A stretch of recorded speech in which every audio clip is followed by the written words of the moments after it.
Olá, você aluno do primeiro ano, seja bem-vindo a mais uma videoaula. Nessa aula de hoje, o objetivo é entender a função horária da posição. Bom, pessoal, comentei para vocês, em aulas anteriores, comentei que quando calculamos a velocidade média de um objeto, estamos fazendo um cálculo aproximado e consideramos que durante todo o trajeto ele esteve com somente aquele valor de velocidade.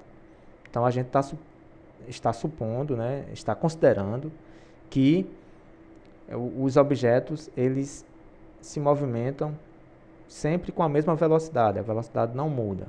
Nós sabemos que isso é uma simplificação. Se a gente observar o movimento dos objetos no nosso dia a dia, nós percebemos que a velocidade está sempre mudando no decorrer do tempo. Mas para simplificar esse estudo do movimento aqui, nessa parte introdutória, a gente está considerando que a velocidade é sempre a mesma. Se a velocidade é sempre a mesma, então o objeto percorre sempre a mesma distância por intervalo de tempo.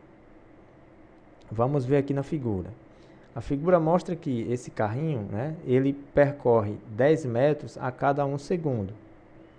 Tá? Então, de 0 para 1 segundo, ele percorreu 10 metros. De 1 segundo para 2, percorreu mais 10 metros, e assim por diante. Dividindo 10 metros por 1 segundo, nós ficamos com a velocidade média de 10 metros por segundo. Se a gente fosse preencher essa tabela aqui, cada um desses espaços teria o mesmo valor, de 10 metros por segundo. Essa é a velocidade do carro durante todo o trajeto. Tá? Vocês já viram também, em aulas anteriores, que para calcular a distância percorrida, nós usamos essa equação aqui, que diz o seguinte: a distância percorrida é igual à velocidade média multiplicada pelo intervalo de tempo. Só que essa equação aqui, nós podemos fazer algumas modificações, e ela se torna a função horária da posição, que é essa outra equação aqui. Tá? A função horária da posição tem os seguintes elementos. A posição final é igual à posição inicial mais a velocidade vezes o tempo. Só que se você observar bem, cada um desses elementos são comuns a essas duas equações. Tá? Apenas o ΔS e o ΔT aqui foi separado, nos seus componentes, porque o ΔS é posição final menos posição inicial, tá? E o ΔT também tem dois componentes, dois termos. ΔT é tempo final menos tempo inicial, tá? Eu não quis colocar aqui todo o trajeto para sair dessa equação e chegar nessa, porque ficaria bem mais denso, bem mais conteúdos para vocês poderem entender. Mas essa equação aqui, a função horária da posição, ela, além de ser útil para calcular todas as grandezas que nós já vimos, velocidade, intervalo de tempo, ela também é útil para a gente calcular a posição que o objeto vai estar no decorrer do tempo. Tá? Então, quando os objetos se movimentam, eles vão mudando de posição com o passar do tempo, isso é óbvio. Então, para calcular a posição que o objeto vai estar a cada instante, a gente utiliza essa equação aqui. E é isso que a gente vai fazer agora, através desse exemplo aqui, a gente vai calcular a posição do objeto, no decorrer do tempo. Então, o exemplo diz o seguinte: um carro com velocidade média de 80 km por hora passou pelo quilômetro 50 da rodovia quando o relógio marcava 9 horas. Onde o carro vai estar às 10 horas e 30 minutos. Então, separando aqui as informações que estão no texto, nós temos o seguinte: a posição inicial é de 50 km. O intervalo de tempo, que aqui eu chamei apenas de t, é de 1h30, 1,5 horas, tá? E a velocidade média, que aqui eu chamei apenas de v, é igual a 80 km por hora. Utilizando a função horária da posição e substituindo todos esses números aqui nela, nós temos o seguinte: a posição inicial é de 50, a velocidade média é de 80 e o intervalo de tempo é de 1h30. Está aqui, fizemos todas as substituições. E ficamos com 50 mais 80 vezes 1,5. Só um detalhe aqui, é que tem gente que quando vai fazer essa conta, primeiro quer somar aqui, né?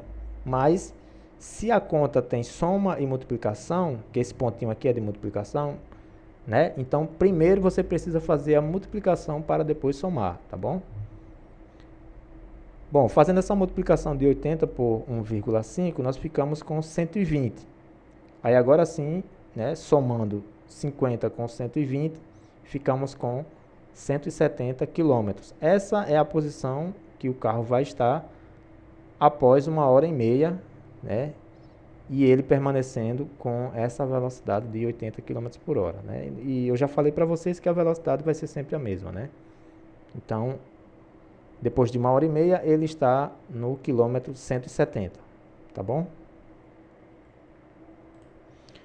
Outro exemplo, aqui para calcular a velocidade média, né? Um cavalo de corrida parte do ponto inicial com velocidade constante e, após 6 segundos, ele percorreu 60 metros. Qual a velocidade média do cavalo? Bom, aqui eu coloquei a posição inicial, né? Como é uma corrida, né? Então, a posição inicial, nós atribuímos esse valor aqui de 0 metros para a posição inicial. A posição final é onde o cavalo vai estar após os 6 segundos, que é 60 metros. O intervalo de tempo é de 6 segundos.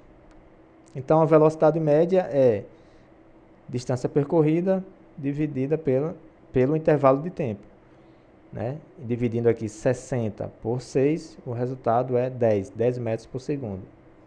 Esse é o valor da velocidade média.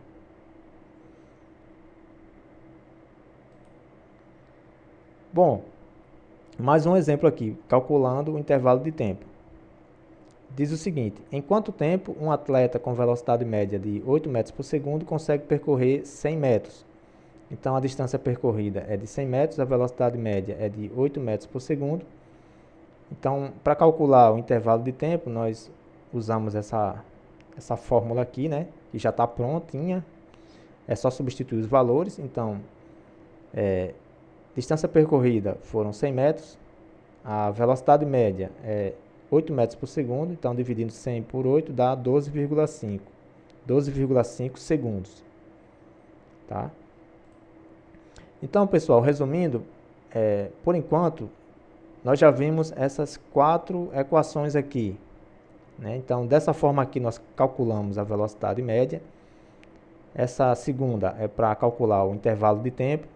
Essa terceira é para calcular a distância percorrida. E dessa terceira aqui, nós derivamos e tornando ela dessa forma aqui, né, nós calculamos a posição que o objeto vai estar com o passar do tempo, tá?